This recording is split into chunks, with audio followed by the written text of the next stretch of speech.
sacrifice. You get to pick your damn sacrifice. That's all. You don't get to not make one. So you're sacrificial whether you want to be or not. This is the Peter Pan story, roughly speaking.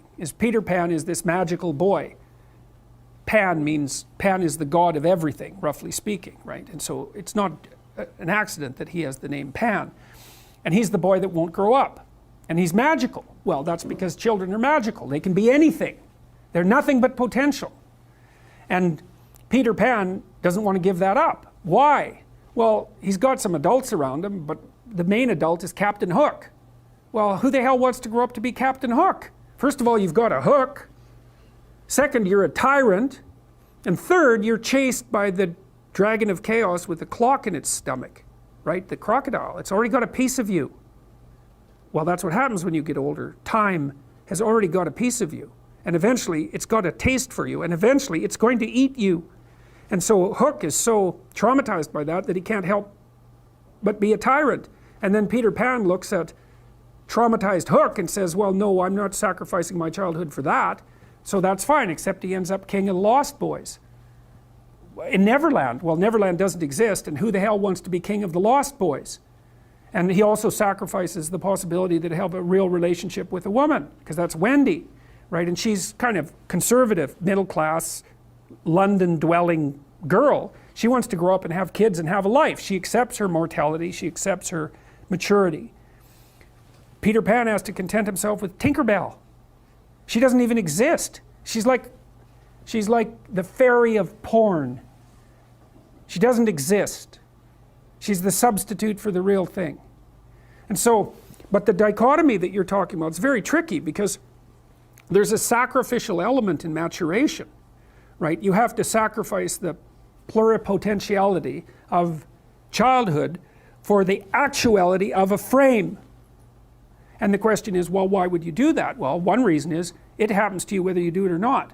You can either choose your damn limitation, or you can let it take you unaware when you're 30, or even worse when you're 40.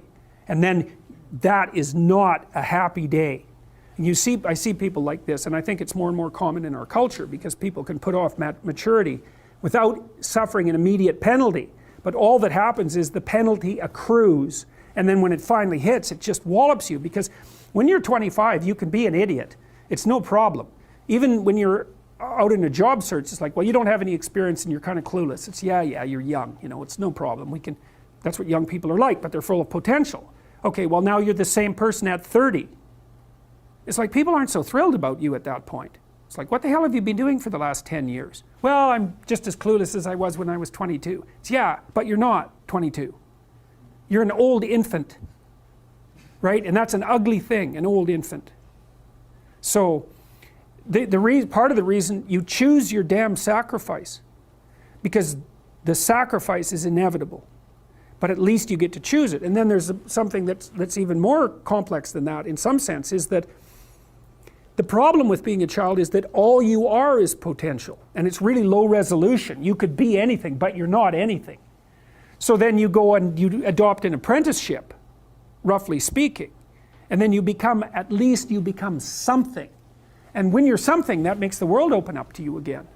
Like if you're a really good plumber, then you end up being far more than a plumber, right? You end up being a good employer. Not that plumbers, I'm not putting plumbers down. It's like more power to plumbers. They've saved more lives than doctors. So, hygiene, right? So, if you're a really good plumber, well, then you have some employees, you run a business, you train some other people, you enlarge their lives, you're kind of a pillar of the community, you have your family. Once you pass through that narrow training period, which narrows you and constricts you and develops you at the same time, then you can come out the other end with a bunch of new possibility at hand. And Jung talked about that. He thought that part of the proper path of development in the last half of life was to rediscover the child that you left behind as you were apprenticing. And so then you get to be something and regain that potential at the same time. Very, very smart. Well, he was very, very smart, so that's very wise thing to know. Sacrifice. You get to pick your damn sacrifice. That's all. You don't get to not make one. So you're sacrificial whether you want to be or not. That's a good thing to know as well.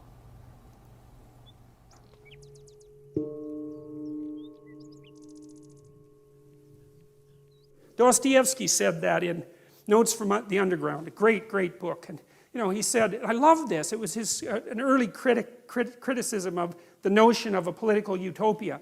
He said, look, if you gave people everything they wanted, they had nothing to eat but cake, and nothing to do but sit in warm pools and busy themselves with the continuation of the species. That was his lines.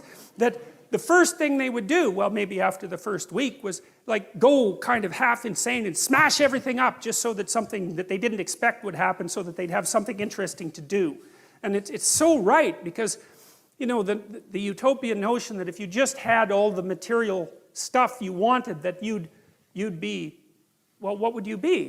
What would you do? Would you just sit on the couch and watch TV? I mean, you'd be, I don't know what, you'd be cutting yourself just for entertainment in no time flat, and that's the sort of thing that people do. And so we're not adapted for security and utopia. We're adapted for a certain amount of security because, we are vulnerable, but mostly we want to have one foot out where we don't know what the hell is going on, because that's where you're alert and alive and tense and with it.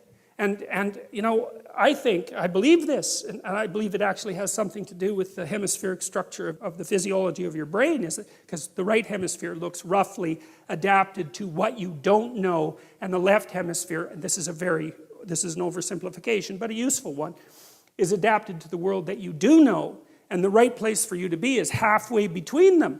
Because and you can tell that. That's what's so cool. And this tells you that this is actually reality that's manifesting itself to you. That sense of active engagement you have in the world when things are working well for you, where you're where you should be at the right time. You're alert and on top of things and engaged, and you don't have much of a sense of time, and the sense of the tragedy of life sort of recedes. And that's when you've got one foot where it's secure and one foot out in the unknown, and your brain signals to you that you're in the right place by making what you're doing meaningful. And that sense of meaning is actually a neurophysiological signal that you've got the forces of the cosmos properly balanced in your being at that moment. And that's why it feels so good. And then, well, what else could it possibly be? I mean, our brain is capable of looking beyond our vision. That's what it's for. And that sense of engagement, there's no reason to assume that that's anything but a real signal. And you can reduce it. You could say, well, the problem with being where you know only is that you don't know everything. And that's going to be a problem in the future. And the problem with being where you know nothing is, that's just too much, man. Like, you go into panic mode, and because anything can happen there and you can't handle it. So you got to mediate between those two things. You want to be secure enough so that your physiology isn't revving out of control, and you want to be out there in the unknown enough so that you keep updating yourself constantly. And that's the place where information flow is maximized. And you know that because that's where you are when you're having a really interesting conversation with someone, or you're gripped by a book, or you're really into a movie, or maybe something that you do as apart from your work, or maybe even in your work, you're into it. And that's because you are in the right place at the right time, and your whole nervous system is signaling that to you. And I would say that's the sort of place that you should be all the time. Of course, you can't be, because no one's perfect, but that's the recreation of paradise on earth. It's something like it, because you are in the right place at the right time when that is happening. And so we're mobile creatures, right? We need to know where we're going, because all we're ever concerned about, roughly speaking, is where we're going. That's what we need to know. Where are we going? What are we doing? And why? It turns out that the way that we're constructed neurophysiologically is that we don't experience any positive emotion unless we have an aim and we can see ourselves progressing towards that aim. It isn't precisely attaining the aim that makes us happy. As you all know, if you've ever attained anything, because as soon as you attain it, then the whole little game ends. Then you have to come up with another game, right? So it's Sisyphus, and that's okay. But it does show that the attainment can't be the thing that drives you, because it collapses the game. That's what happens when you graduate from university. It's like you're king of the mountain, for one day, and then you're like surf at Starbucks for the next 5 years, you know? So, yeah. So what happens is that human beings are weird creatures because we're much more activated by having an aim and moving towards it than we are by attainment. And what that means is you have to have an aim, and that means you have to have an interpretation. And it also means that the nobler the aim, that's one way of thinking about it, the better your life. And that's a really interesting thing to know because, you know, you've heard ever since you were tiny that you should act like a good person and you shouldn't lie, for example. And you might think, well, why the hell should I act like a good person and why not lie? I mean, even a 3-year-old can ask that question because smart kids learn to lie earlier, by the way.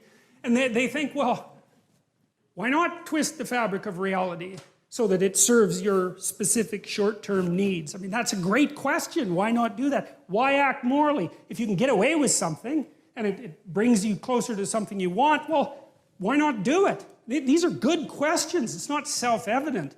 Well, it seems to me tied in with what I just mentioned. It's like you destabilize yourself and things become chaotic. That's not good. And if you don't have a noble aim, then you have nothing but shallow, trivial pleasures. And they don't sustain you. And that's not good because life is so difficult, it's so much suffering, it's so complex. It ends and everyone dies and it's painful. It's like without a noble aim, how can you withstand any of that? You can't. You become desperate, and once you become desperate, things go from bad to worse very rapidly when you become desperate. And so there's the idea of the noble aim, and it's not something, it's something that's necessary. It's the bread that people cannot live without, right? That's not physical bread. It's the noble aim. And what is that? Well, it's to pay attention. It's to speak properly. It's to confront chaos. It's to make a better world. It's something like that. And that's enough of a noble aim so that you can stand up without, you know, cringing at the very thought of your own existence, so that you can do something that's worthwhile to justify your wretched position on the planet. And whatever it is that is you has this capacity to experience reality and to transform it, which is a very strange thing, you know. You can conceptualize a future in your imagination, and then you can work and make that manifest. You participate in the process of creation. It's an amazing idea because it gives consciousness a constitutive role in the cosmos.